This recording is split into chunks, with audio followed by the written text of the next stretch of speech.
So I asked people to send in their real bedtime routines, and we have 3 really good, honest accounts of what I think you're actually going to relate to in your own experience. And I hear versions of these every single week on coaching calls and my DMs from people who have been struggling with their sleep for years and genuinely cannot figure out why nothing is working.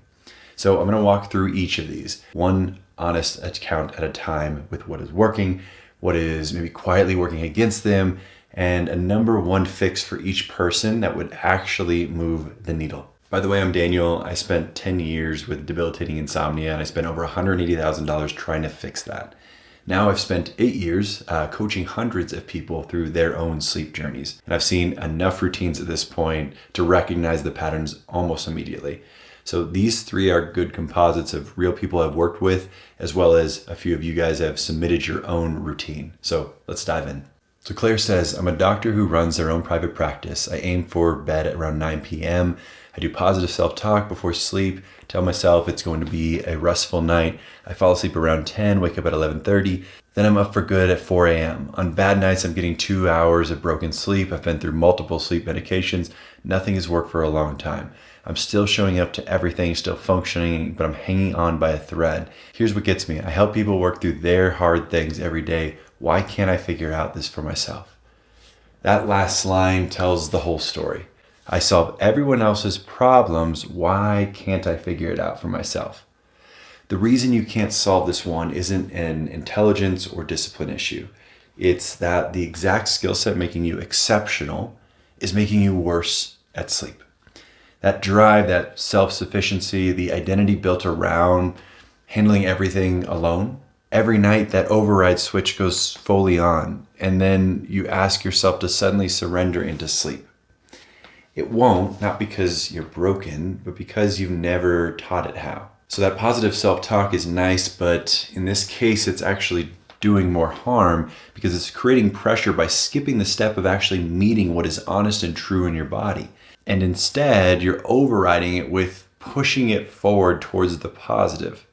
It's kind of brushing over what's underneath, right? And that's a surface level fix for something that runs way deeper. So it seems pretty clear that this routine and the lack of wind down is actually working against you. The number 1 fix here is trying to stop control of the outcome of sleep. The work is not in the routine. It's in building a nervous system of safety during the day so that the body doesn't have to white knuckle its way through the night. We can start this by stopping the just be positive and take time to feel before bed. Simple but effective. A quick mention, this is exactly the kind of work I do inside my sleep program. The nervous system, the identity, the emotional piece most sleep advice completely ignores. There's a live call with me every week and the link's in the description. So if you're interested, there's a 7-day free trial. See if it's a good fit for you. Check it out. You can cancel at any time. And let's get back to it. Alex says, I have a self-imposed 10:30 bedtime because I need to be up at 6:30. The problem is that I just lie there. My mind isn't racing. It's more like I've become aware of myself trying to sleep. The moment I notice I'm trying to fall asleep, it's over. I've done everything, the blackout curtains, the cool room, no screens, but on the weekends, and on vacation, I sleep fine. The moment there's a work week ahead, it starts. I've read all the sleep science books, and now I'm more anxious before I read them. And by the way, my work doesn't actually stress me out. I'm going to start with the most important thing of this entire message.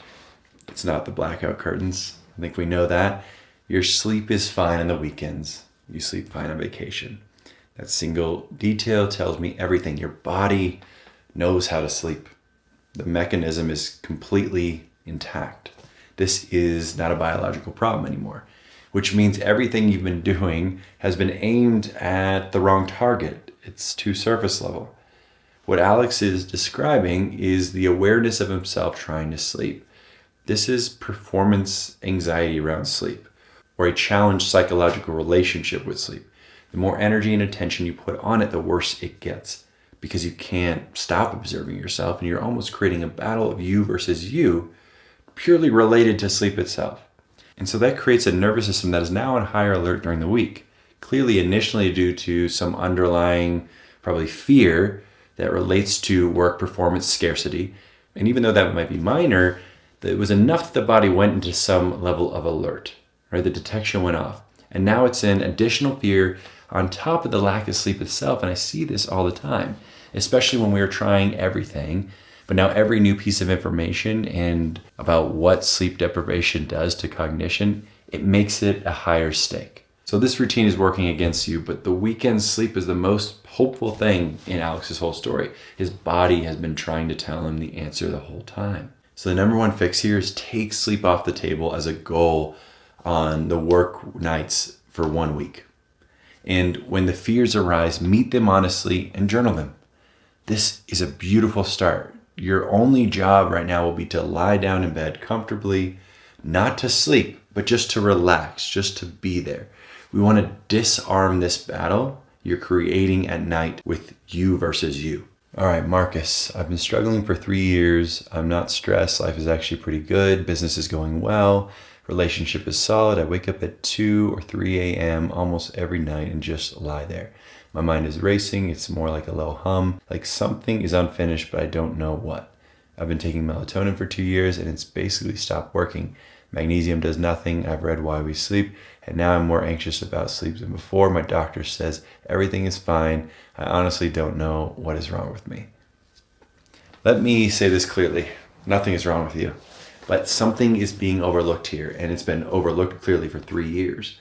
Your nervous system is responding to internal cues, meaning in this case for Marcus, his internal world is something unresolved, something the conscious mind has rationalized away during the day that surfaces at 2 a.m. when the world gets quiet and there's nowhere to run. So that low hum of something unfinished, that is not a malfunction. That's information. That's your body trying to process something it hasn't been able to have the space to process yet. And the melatonin, 2 years of nightly use, clearly has suppressed the body's own production, so he's now dependent on it and it barely works. One thing layered on top of the root issue. Then we have the reading around Why We Sleep, making things worse, reading about the catastrophized consequences of sleep deprivation when you're already anxious is like reading about car accident statistics while you're stuck in traffic. It adds fear to an already activated system. So this one is working against you. Specifically the long-term melatonin and the anxiety spiral from the sleep science. But the deeper issue is that no one has helped Marcus look underneath the surface. That's where these answers lie. So my number one suggestion here is stop asking what is wrong with your sleep. Start asking what your sleep is trying to tell you with the symptom of lack of sleep. That's a very different paradigm. That hum of something unfinished is a message. When you start listening to it during the day instead of lying awake with it at night, everything changes. So lean into that exploration. These are 3 completely different people, 3 completely different lives. Claire's is an override switch that won't turn off. Alex stuck watching himself try and sleep. Marcus, a low hum of something unfinished. None of them broken, all of them looking just in the wrong place. And the thread that runs through all 3 is a nervous system that doesn't feel safe enough to let go. Not because of their environments, not because of the habits, but because something underneath hasn't been addressed yet. So go ahead and drop your routine in the comments if you want feedback on yours and tell me which of these you relate to most, because I see themes of this in everyone I work with. And if you're ready to go deeper, my sleep program is where this work happens. Over 20 courses, personalized sleep roadmaps, a 7-day nervous system reset, a live call with me every week, and the link's in the description. Check it out. Rest well.